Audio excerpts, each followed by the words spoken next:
Hello, everybody. Welcome back to another Wiser Wednesday. Good to have you here. So we've got an awesome panelist today. We're talking about how purpose powers your startup. I'm James Potten. Believe in a world of entrepreneurial success without burnout. As I always say, I've got the charred t-shirt to sort of show it. Today we're discussing purpose. And well, look, I mean, it's a tricky time. And there may be some, views out there as to, is purpose the thing that we need to be focusing on right now when the lowest run of Maslow, food, shelter, water is being threatened, and how do leaders handle that? And look, in my view, like purpose is a really interesting journey, and it's, there's only sort of 10 inches between your head and your heart, but it's the longest journey humans will go on. And I think that's something that hopefully comes through in our discussion today.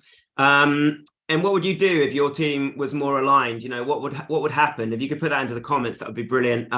So look, I'm going to introduce the panelists. First up, Robbie, your policy director of EcoSurety. You do an amazing rendition of Blackbird. I unfortunately missed it the day that you came in with your guitar. Pretty sure you were topless too, based on the adoring fans you earned that day. But I've seen the video. It's very good. So maybe later, let's see if we've got any time at the end. We worked together, and look, I mean, it was a point when the business had been going maybe about it was about 6 years or something, and we hadn't really focused on purpose. And you joined at a time that you almost came with this kind of purpose matters. So I'm really excited to hear from you today. 11 years later, you still continue to drive the vision forwards. So welcome, Robbie. Isabel, welcome. You're founder of Purpose with Profit, and you've got a number of other strings to your bow. You learned to swim when you were 49. Surely that's a future birthday. You met the Dalai Lama twice. You chaperoned David Craig at the BAFTAs.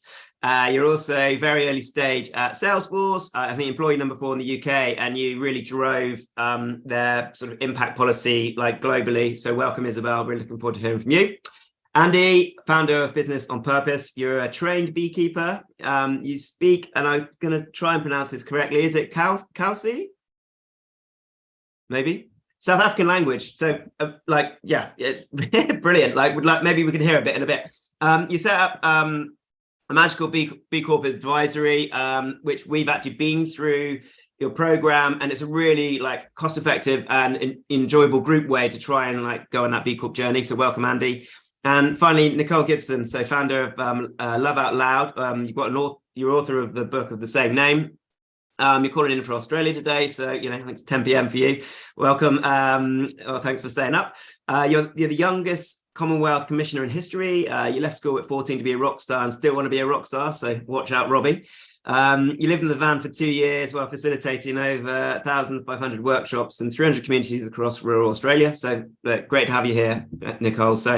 So look, to set the mood, Bun Fight is a fun night. So if you want to join in, obviously try not to talk over each other, but respect that. But I love it when you can ask other questions if you want.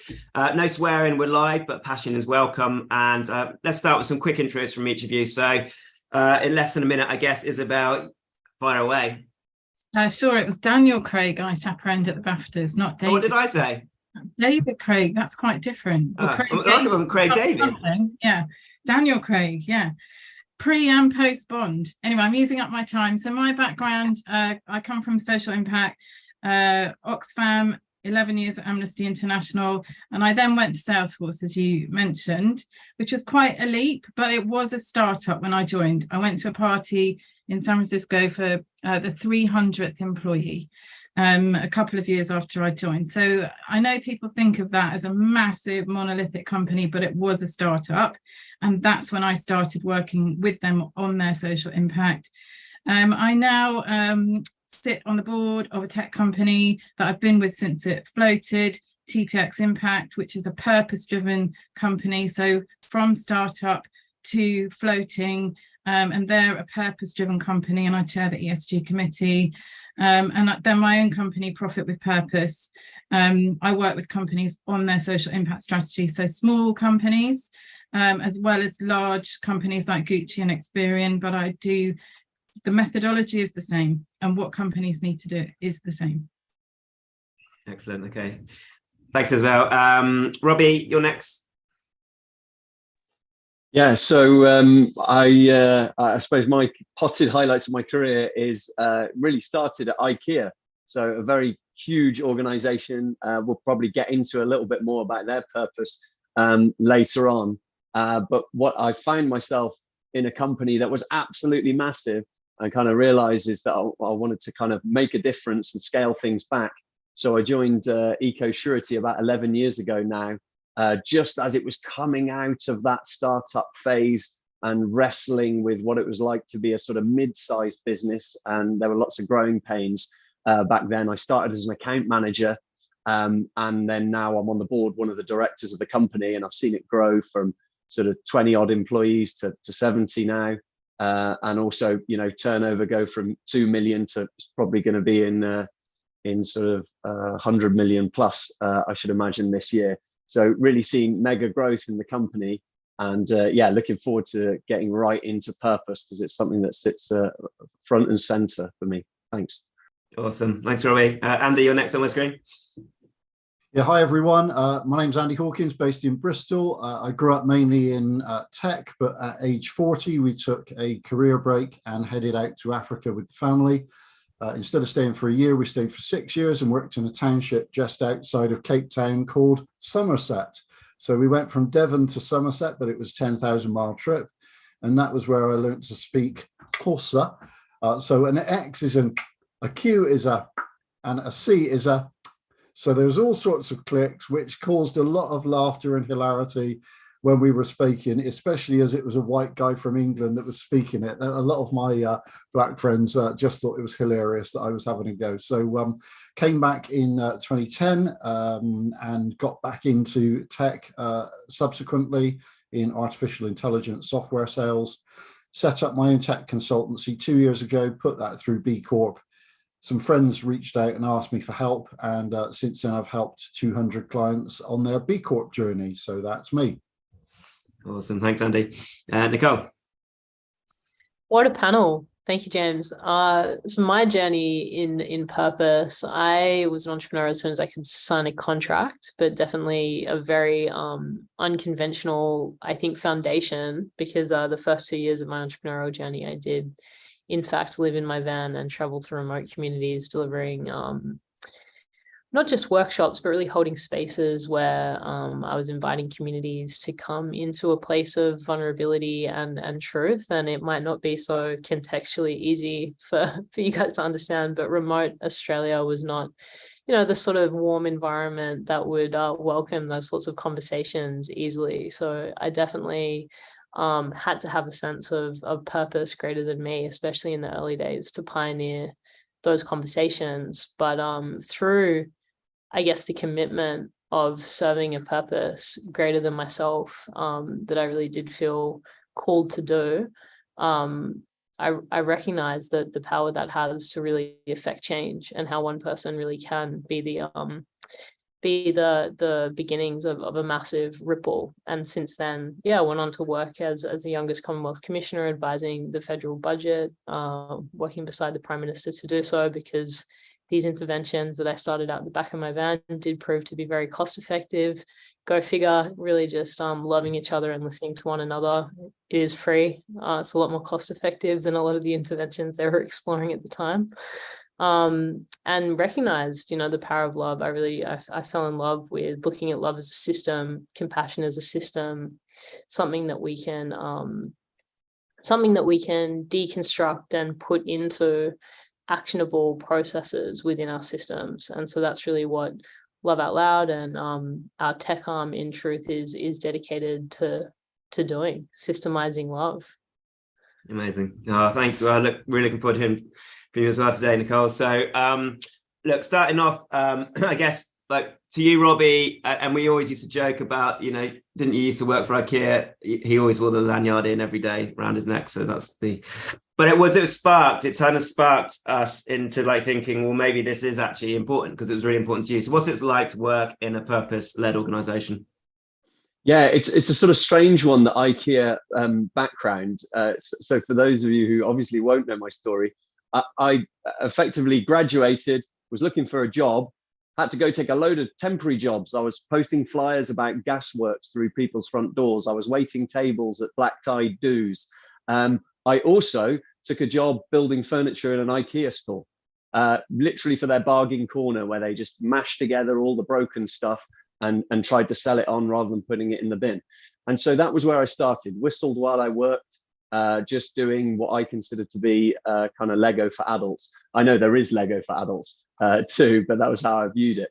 And when I was doing that, all sorts of opportunities opened up to me because I was doing something that had meaning and purpose. I did a geography degree, I'm a passionate environmentalist, and I was doing something that was preventing this furniture from being put into the bin.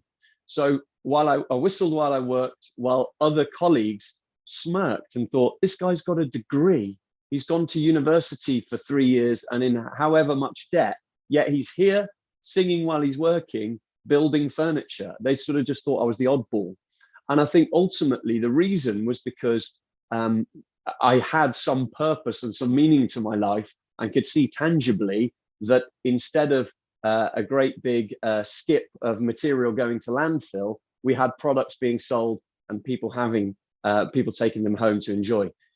IKEA's vision, which I think has been sort of around since year dot, I know it must be 20, 30 years old, is to create a better everyday life for the many people. It's ingrained in my mind. And that's because I was walking along thinking, I'm creating a better everyday life for the many people. Now, some of those in the kitchen area or the bathrooms area were thinking, I'm giving people nice bathrooms and that's making their life better. I didn't think like that. The purpose was so universal that I was thinking, the way I'm making everyone's life better is by us not having waste piling up in landfill sites and having to be burnt and leading to, climate change, etc. So it's so strange that a furniture company, a huge, massive organization like that could possibly drive an environmentalist to think, hey, this is the right place for me for now. Eventually, I continued with my career journey at IKEA. I moved to a different store. I became what was called their sustainability specialist. I started to give training on trying energy saving within the store so that we used less energy. I started putting balers into many of the different stores so that we could start to bale cardboard and plastics and sell them on so it could be recycled and become a value rather than a cost to the organization. So through my journey there, even though my colleagues then, when I moved on to eco-surety, laughed about the lanyard, was I was proud to have worked there because of the work that I did. And unfortunately, I had to leave eventually to continue my journey. We can talk a little bit about eco-surety's purpose too. And the reason for that was the next stage in my career journey at IKEA was to go and start selling kitchens and be the manager of the kitchens department. I wasn't there to sell kitchens. I was there to make a better everyday life for the many people. But the way that I was doing that didn't match with the job roles that were on offer. So I left that organization and I moved on to eco-surety. Yeah, so it's super interesting, Robbie. It's like there's like a unifying message at the top that means something different to different people within the organization. Maybe Isabel, have you got thoughts on this? Because I know your business is called Purpose, has purpose and profit in the title, right? So profit with purpose. Thank you. Yeah. So I think this is a really interesting panel because it actually brings together or is representative of the different entry points to purpose.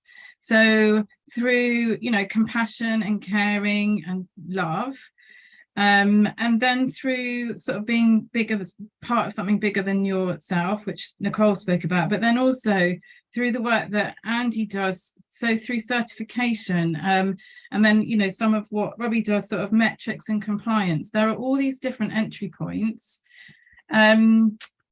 Everyone lands in that middle ground of, we want to be a more purposeful business. Those, being profitable and being purposeful are not mutually exclusive. People come to it from different points, but the sort of stopping point for a lot of SMEs or startups is, how do we actually do this? What do we actually do to act on what I either care about or what I feel I need to do to be compliant. You know, and I think that's, and we know that profitability does come from being purposeful. It means that employees come and work for you because you align with their values and you treat them well. You know, that's on the caring side, but it also means that you attract customers who've got values that align with yours, and you can see that you know, you're buying from a company, a well-run company that aligns with your values, probably sort of like IKEA.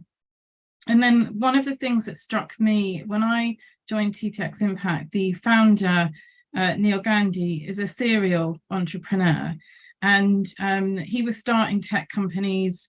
They were kind of quite hard-nosed companies by his own sort of admission.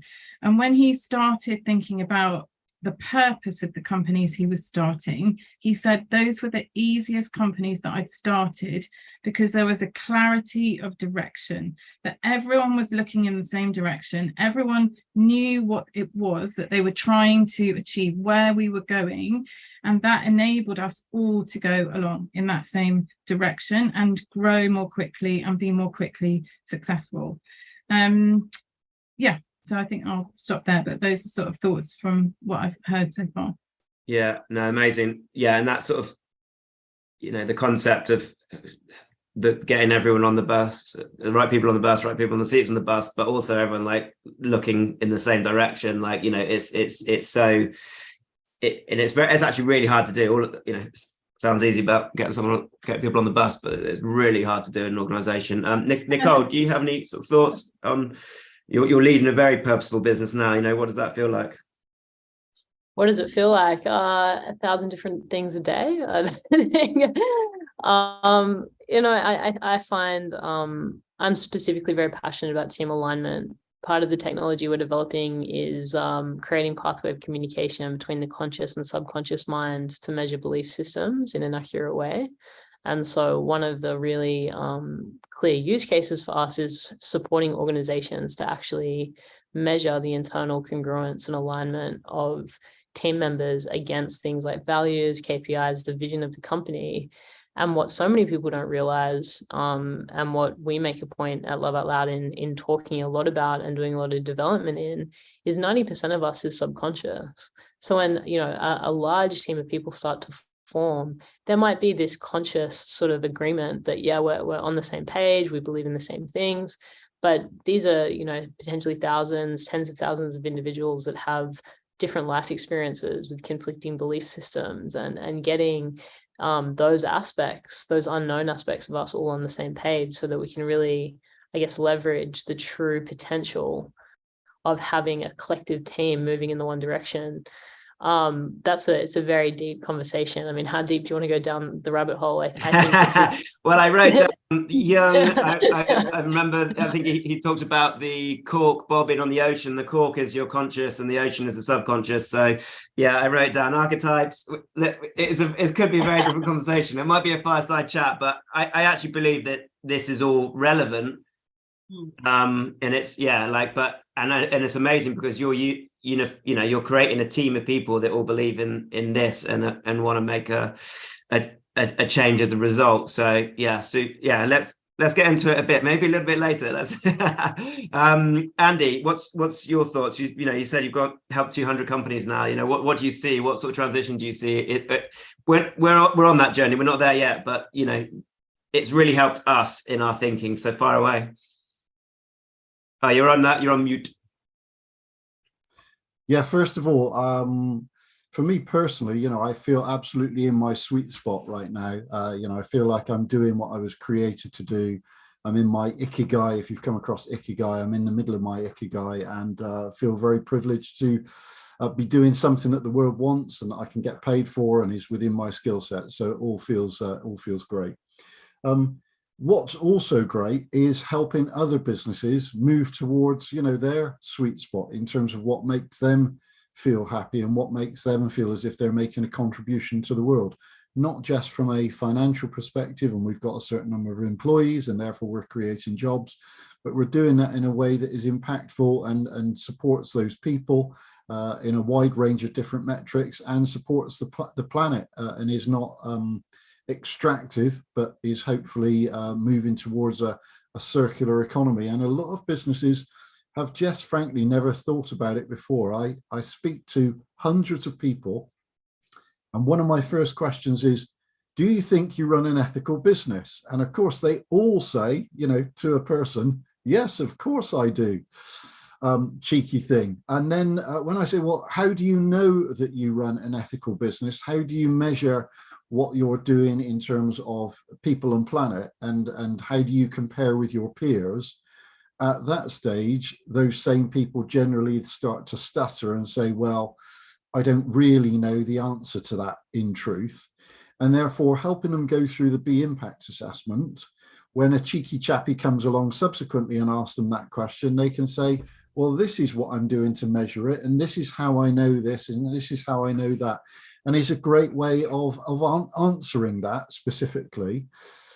And more than anything else, the one word that comes out at the end of the program when we take people through the impact assessment is educational. They find that it's been a hugely educational business, and the majority of them are all very kind of purposeful businesses, good people at the beginning of the journey. We're not taking, you know, a dreadful, horrible company or person through the process. They're all good people, but they've all learned huge amounts when they've gone through that impact assessment. I know, Robbie at EcoSurety, you know, you said, you know, you're 70% good, and you've kind of just learned other things to kind of bolt on around the side and help yourself become better. And that's really what we're trying to do, is help businesses to become better, fitter, stronger, healthier, and more purposeful. Amazing. Thanks, Andy. Isabel. I chip in there on the back of that, because it's so perfect. To a point that I quite often say to clients is that you need to start with the strategy, not the tactics. So a lot of companies start, you know, no one starts a company thinking they want to maximize profit. Everyone starts a company because they think that they're doing something that serves a purpose for people or the planet. But they never articulate what that purpose is. And then they get focused on the profit, and then they go and add like a volunteer program or something. And that volunteer program is never going to really work unless you know why you're doing it. So where I often start with clients is like to articulate what their North Star is. So that is their objective for the company, which is what they want to do to make profit, but also how it encompasses their purpose. And then everything flows from that.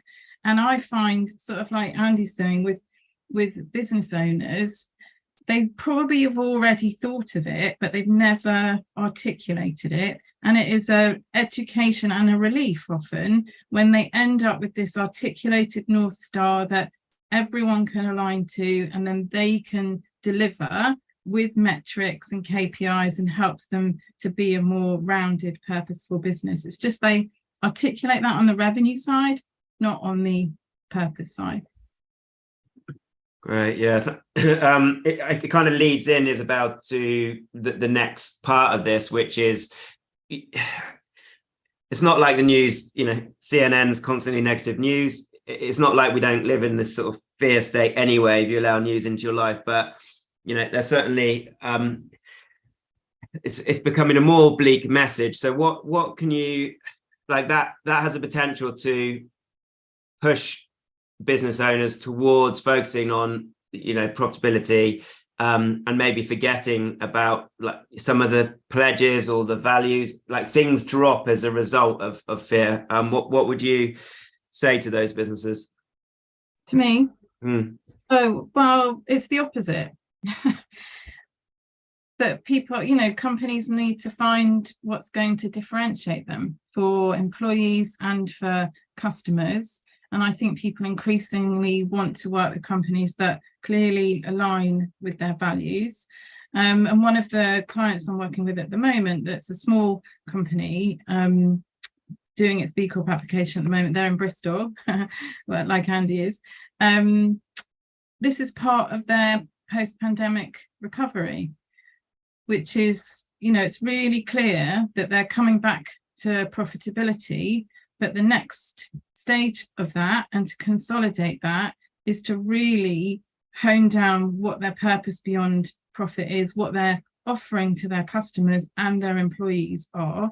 And that's come from the CEO having spent more time at home during the pandemic, of his business nearly collapsing, and him coming back out fighting, thinking, how do we make this right? And their business has some clear adjacencies to climate change and community development, and he's determined that that's going to be part of their offering going forward.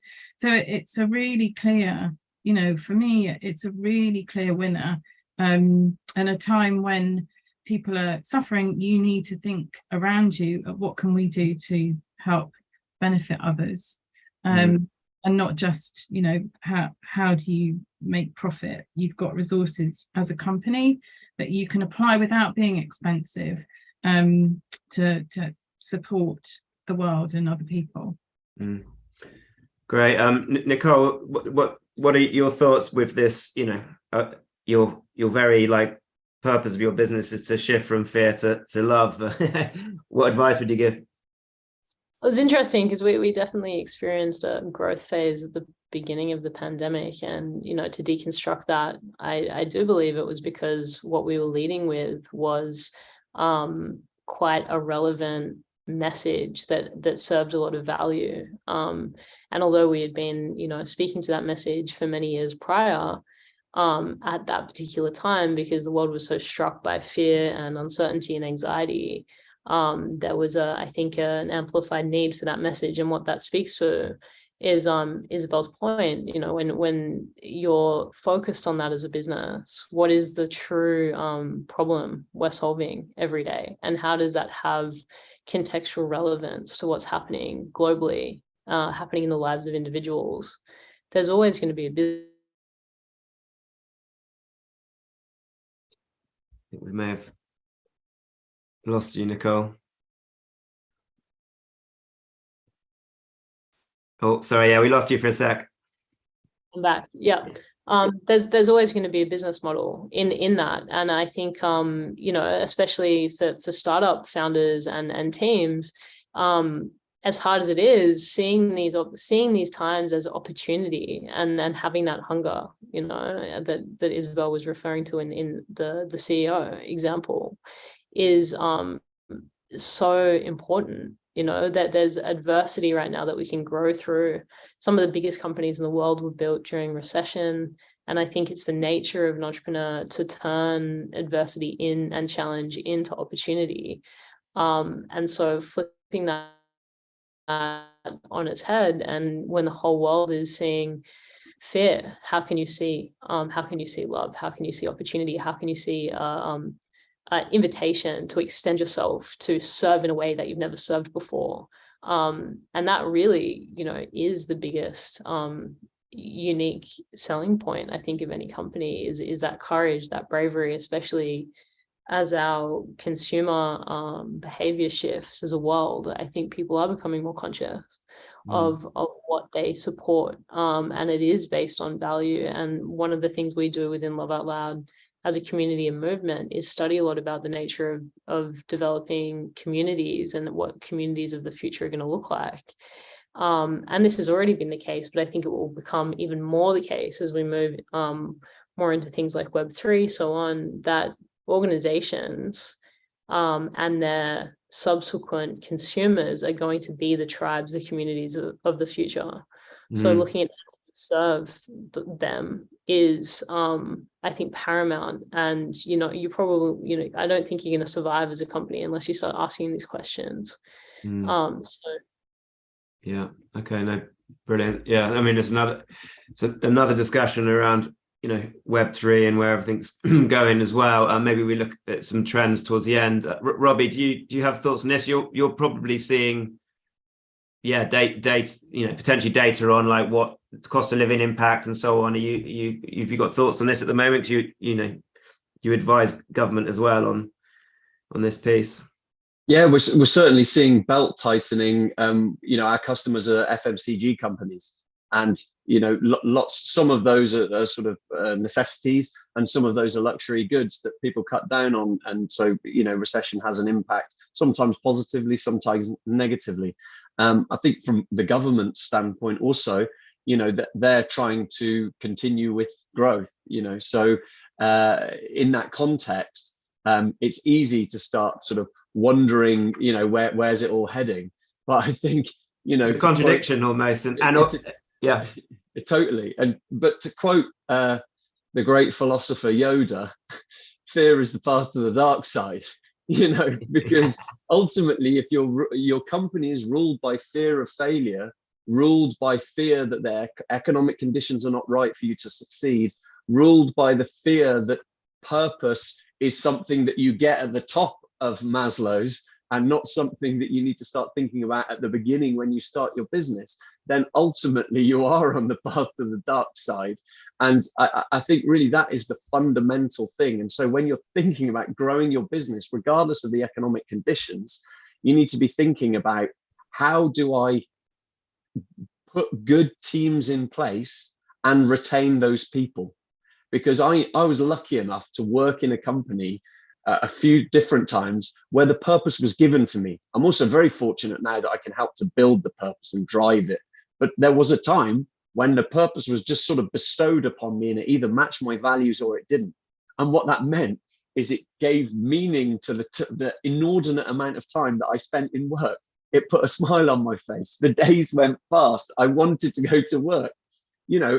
These are things that people are going to want, regardless of whether their backs are to the wall and they're just trying to make ends meet to put a roof over their head or not. So sometimes that Maslow's hierarchy is actually quite unhelpful in thinking about, you got to lock down these things before you move on to the next stage. The theory is true, but when it comes to starting a business, if you're not putting why bother at the beginning, then you may as well shut up shop now. Yeah, great, thanks. Yeah, completely agree, Robbie. And Andy, you're welcome to sort of comment on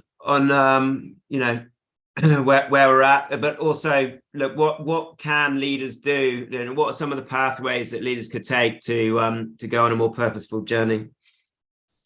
Well, another well-known philosopher is our friend Simon Sinek, and his Start With Why, and that's a good place to start. I think that's the case. And I've been watching SAS Rogue Heroes, and they've just got to Who Dares Wins when they came up with their motto. And I guess that's the opposite of fear is the pathway to the darkness. So I think I'm an eternal optimist. I love to believe in hope. I love to believe in love.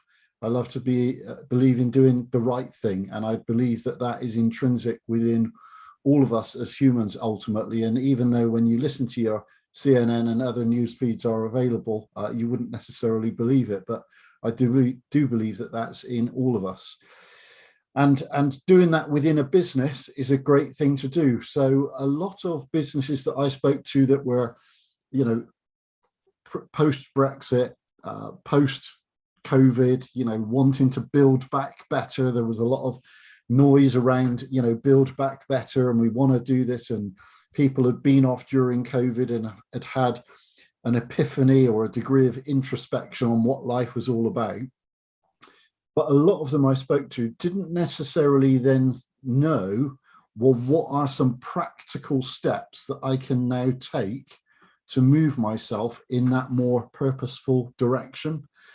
And I think that the B Impact Assessment is just a great framework tool. It's a free framework that anyone can work through, see where they're at, celebrate the successes, spot the gaps, do something to improve those gaps and become more robust and, measure and mitigate and manage that risk, and just make themselves a better, fitter, stronger, healthier company. So that as a toolkit is just a really practical way of helping people to improve. And it's, something that's available to businesses of any size. The largest business I've worked with has been several billion, 10,000 people strong, right the way down to the smallest, which has been pre-startup, single person, pre-startup. here's an idea, this is something that I've got an idea about, how do I actually move that forward? And for them, going through the impact assessment really does start to fill out some of the gaps in terms of the direction of travel they want to go in, and how they get there in a meaningful and purposeful way. So that as a practical toolkit has been a really simple and effective thing to use. Can I add something on that? Yeah. Just that startups are so well positioned to do that, because you can do it from the outset. So to, like, you know, what Robbie said, so Salesforce did it from the outset. That was part of the whole proposition of Salesforce. It was a move to the cloud, a new type of technology, and what Mark Benioff said was a new type of philanthropy, so embedded in the company from the very outset. And that's now what, $150 billion company. So it did them no harm to do that from the outset and to commit. They do the 1%. So what they used to 1% of pre-IPO equity, 1% of time, and 1% of product, which really sort of it works for the B Corp as well. It sort of really resonates with people to put a tangible, what do I do? You know, so think about giving 1% of things that you've got from the outset, and that grows then as you grow. And then my other thing, it's sort of on the collaboration thing, is, you know, when you do it in your business, don't wait until you've made your first million or billion, but also don't do that, my most hated phrase of giving back or give back, because you shouldn't be taking it in the first place if you need to give it back. And really, you should always be thinking about partnership and collaboration the whole way through, not make the money and then do something to make up for it afterwards. And startups are the best positioned companies to do that. Yeah. Thanks as well. Yeah, it's interesting. Yeah. But it does depend on where someone is on their journey, but you have to sometimes meet people where they're at, don't you? And it's a really difficult I've come up against this, you know, work with business leaders of like quite small like businesses around sort of 3 to 5 people, you know, maybe $250,000 turnover or whatever, and sometimes I secretly, once they're on the program with me, the second lesson is about getting your North Star, getting your vision, like seeing if you can align to UN SDGs. I had to sort of take it out of some of my marketing at the front because it didn't always resonate with people. And it's kind of like disappointing, but at the same time, yeah, I sort of feel that they soon understand why I think it's so important. And look, you know, why Robbie's, the journey Robin and I went on is like, this really, really works. Now like $100 million turnover business that wouldn't have got there without a purpose. So, but it's really hard. Robbie, yeah, far away. Yeah, well, I think just coming in on that, it's talking about the impact that it then had on the customer. Because ultimately, yes, it did help us retain great people. Yes, it did bind a team together in a common vision and purpose, and to get going on the journey and to love being in the trenches together, so to speak. But actually, what happened is when we turned it out externally and say, look, the reason we're here talking to you today is because we're trying to passionately protect the environment. We'll probably sell you some stuff that help to do that thing or comply with a pretty mundane and boring law that the government put in that's very complicated and frustrating for you to sort of get your head around. But if you start with it's a headache, all of this stuff, trying to count the beans is really tough in environmental legislation terms, you're not actually going to sell anything to anyone, because it's like you're trying to create the problem to then solve the problem, rather than walk in with a much more open-hearted approach that is, this is why we bother to get up in the morning. This is why I've, sat on a train for 4 hours to get halfway across the country to come and have this hour-long meeting with new prospective client. Because as soon as you start talking about why you're there, and coming back to Andy's comments about Simon Sinek's golden circle, then it totally changes the interaction that you have with the customer. And I think and that's why that purpose is so important, is that lots of people try to focus too much on specificity, and they try and make it like an elevator pitch or something that perfectly describes their business or what they do, or bits of how they do what they do, and they don't really think, why are they bothering to do that thing? So quite often when I'm having these discussions externally, in advisory capacities with other people, I notice that there is this tendency that they don't go for the sort of universality of the English language, where you can start to convey something that everyone can attach something onto. They can find their own meaning in it, whether it be clients, or whether it be your employees, or whether it be yourself internally, what it means to you. So I think I wouldn't put too much pressure on the SDGs and all these kind of external factors, but rather think about, how can I be authentic to create this statement that's the reason that I then go on and do these things. And definitely agree with Andy that Simon Sinek's golden circle is a great place to start with it as sort of 101. That's what we did, James. I remember you showing it to me all those years, many years ago, and it genuinely was the starting point of totally transforming and growing a business. Yeah, we did come up against we knew where we wanted to be, but we came up against some incongruence early on. So it was interesting, but we moved to where we wanted to be. We set the vision, we knew we were here, and then we shifted.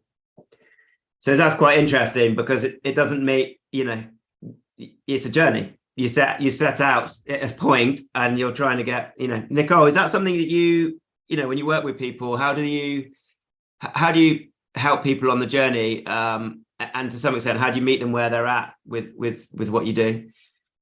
Yeah, I mean, there's some basic principles, right? And the first is, we're only ever making two choices, which I think we've all alluded to in our own way: level of fear. And so, because I think, especially in the startup journey, building a team, growing a mission, all of the decisions you need to make, it's easy, I think, to get lost in amongst the tens of thousands of decisions that are being made. Bringing it back to, just that gives this clarity and this pathway of, are you expansive? Are you unified? Are you creative, altruistic, all these kind of symptoms of love and openness? Or are you contracted, judgmental? Is there division within your team? Are you limiting the possibility that's actually here through your thinking? So I think that foundational awareness is really important, because I think especially the startup environment, like, it was shocking for me to meet that community for the first time and realize, wow, these dudes are actually the most sort of cynical and fearful, and yet they're the ones meant to be driving the future of innovation, and most of them are citing these stats around 9 out of 10 startups fail, and this and that, when we can be adopting this mindset of, well, we're on a journey, and part of the journey is to learn how to equip ourselves effectively for that journey, to be agile, flexible, able to pivot and innovate where necessary, identify, where there's going to be limitations and blocks, and work through that, because that's a part of the growth. I think you can't fake a willingness. I really do. Like, my work with people has taught me again and again, that's the one thing you really can't teach people. You can't teach them to be willing. And I think in the long run, the founders, the teams that are going to really make it past the threshold of those challenges are the ones that have a true sense of willingness to be on that journey, and it is intrinsic. I think there's so much personal development. When I've led trainings, one of the things I'll always say is there's really no such thing as professional development. There's just personal development in a professional context, because it comes back to who you are as a person, how you respond to situations, how you embrace what's in front of you when it's uncomfortable, when it is hard, when there's a conflict. who are you in those moments? What excites me on a personal level is who I get to become. And I think that that's, in my case, and the founders that I feel share that same drive, that we're driven fundamentally by who we get to become on the journey, and everything else is an overflow of that. Sharing becomes natural with your team, and I think modeling becomes natural when you have that beginner's mindset, but you're also kind of visionary, you're willing to be wrong, but you're also, clear and decisive because you know who you are. There's a beautiful sweet spot in that I would love to see more business owners embrace in a culture that I think is becoming more and more and more obsessed with being right. We lose so much in the process of adopting that kind of culture. Yeah, no, that's amazing. It reminds me of say you don't have business problems, you have personal problems showing up in your business. It's that type of thing. You need to look after yourself. What you put into your body, like the fitness, whatever, all those sorts of things, it really matters. It's all part of the journey. Is there almost, I've never seen it so, I saw it really starkly. I went out to Togo with a charity called Deki, and we saw like the impact of the sort of the patriarchy, and basically Deki tries to get the money into the hands of the mothers because they spend the money on the kids, and the fathers may not if they have like a number of kids. So it's but Emira is our society. So how do you? It's almost a more like bringing the more feminine like mindset into business. How do we? That's hell of a journey, isn't it, to go on? Yeah, I think that at the end of the day, though, if you see it through the frame of masculine and feminine, it's just a model that communicates balance. Ultimately, like in an Eastern culture, it'll be referred to as yin and yang. But I think that the true message in the middle of that is centeredness, balance, and that comes back to the virtue, I think, of knowing yourself, because there's a time for masculinity, there's a time for deep assertiveness, decisiveness, conviction, that killer instinct that's going to drive forward. If a company is void of that, it's not going to progress. But when there's an imbalance, and then that's the only energy driving the car or the ship, and there isn't patience and compassion and space and inclusivity, then the business is going to have some issues, and so is the effect it has on the world. But balance, I mean, it's the most cliche thing to say. We have to achieve balance internally first.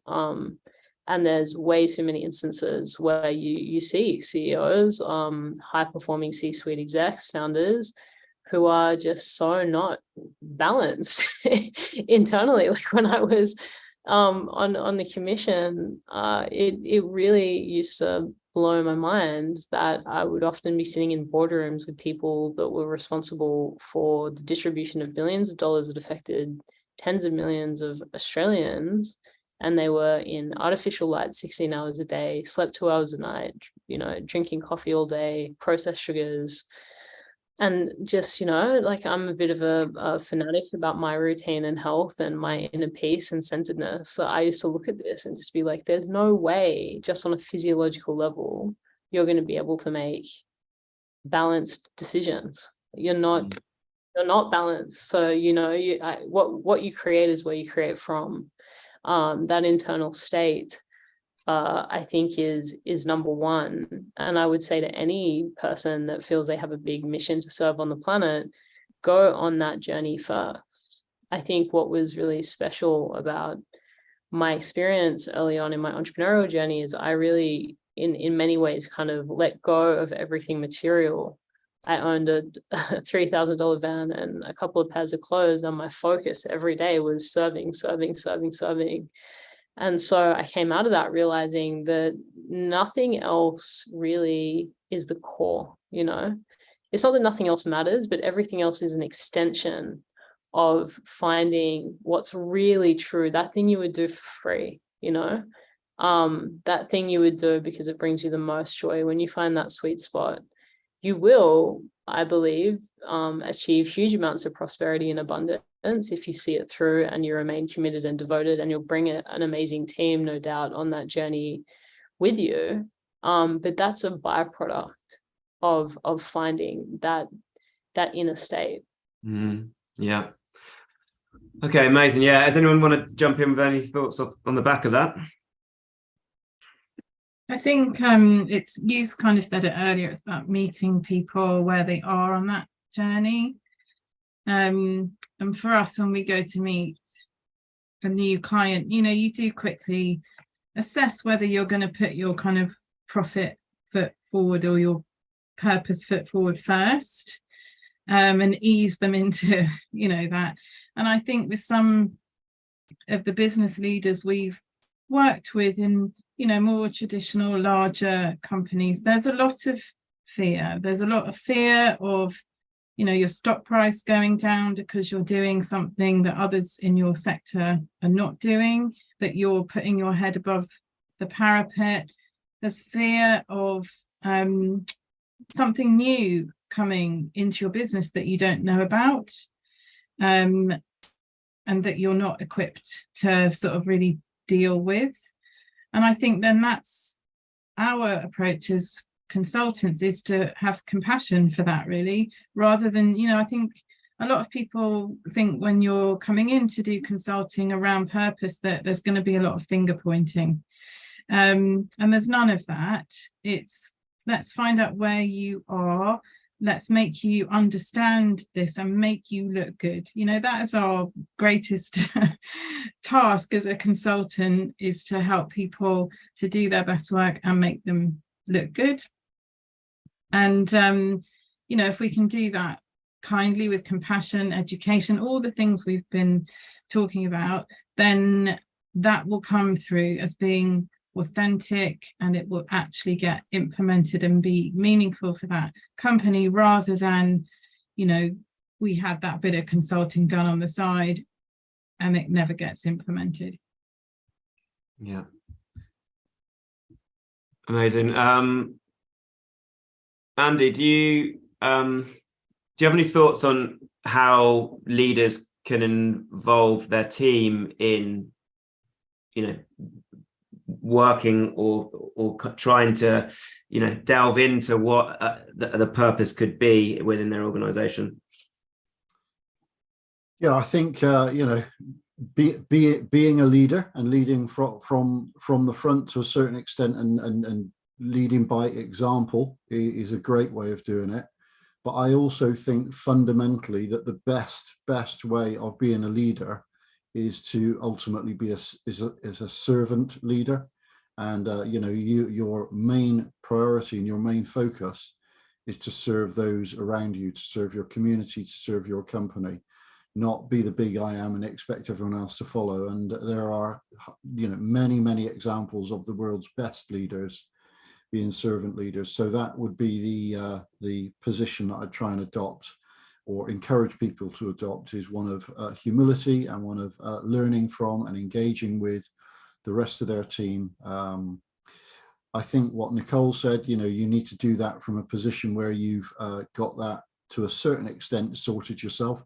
I don't think any of us have ever truly cracked it and have ever truly arrived at where we really need to be, which is an encouraging thing, because there's always more that we can be doing, which is a great thing to strive for. But I think having that place of balance is where you need to go. And as a leader, you need to live that and be the most bright shining example of that, and then encourage others to do likewise. But doing it from a position of serving and loving and caring is the right place to come from. Brilliant. Thanks, Andy. Robbie, have you got any thoughts on how to develop it? Yeah, I was pondering that, sort of trying to think back what another Star Wars reference, what Jedi mind tricks you used on me once, James, because it was something that you engaged me in. I remember being that employee who was like a year or two into their career, sort of knew what I was about and why I was happy and what career I was marching in. But then when you turned around to me and you asked me, why are you here? Why do you bother working for this company? What brought you to work today? What's important to you? What do you like about this mission? What do you even think the mission is? As soon as you started asking me those questions, it was mega orcs, I can tell you that. It's just like, I mean, I'm not sure I'm able to. Do you want me to shoot from the hip on those, James? Give me a little bit of time. But actually, once provoked, even someone as relatively junior in the company as I was at that time, 8-9 years ago, I was sort of, one rung up from a graduate job, effectively, really. Being provoked to think about it was all that it took. And then suddenly, I'm hearing from the founders, the co-founders, yourself and Steve, you're giving feedback saying, hey, Robbie's helping to drive the mission forward. Oh my God, am I? I mean, he just asked me a couple of questions and I said, this is why I bother turning up. And to put it simply, so all of that is sometimes a little bit intangible, those conversations. To put it simply, you could have turned up to work to count the beans of environmental compliance. You could have thought that basically your job is to be an accountant for environmental stuff. If I'd have wanted to be an accountant, I would have gone and become an accountant. I was there because the whole purpose of the industry was to increase the amount of recycling that happens in the UK. Very simple, actually quite humble, because we're not going to recycle our way out of all of the world's problems. But for what it was worth, that was why I bothered to turn up. And it was the same mission that I had when I was at IKEA. So my advice to the founder, if you have a team already around you, or you have advisors around you, if you're a sole employee at the moment, ask the question, why are we doing this? And you'll be really surprised with some of the results and the feedback you get, because it isn't something that you just create on your own and say, we're going over here, guys. Anyone want to come with me? It's not as simple as that, even in the early stages when there's very few employees. Awesome. Thanks, Robin. Something on compliance. I'm just going to play the devil's advocate here, but, it serves me well sometimes saying this to people. They actually don't have to care. There's increasing compliance coming. There's, if that's your starting point, but also things like the social value portal here in the UK, and the national TOMs, where you have to do this stuff in order to win work, increasingly with the public sector. So in that context, I don't care if you care, you have to do it. Similarly with environmental reporting, less so on the social side, you have to do it. So if that's your starting point, if that gets you to the place of incorporating this into your company and the core of what you do, fine. Probably along the way you will start to care, but in some ways you no longer need to. Awesome. Just to play the devil's advocate. Yeah, no, look, it's exactly right. So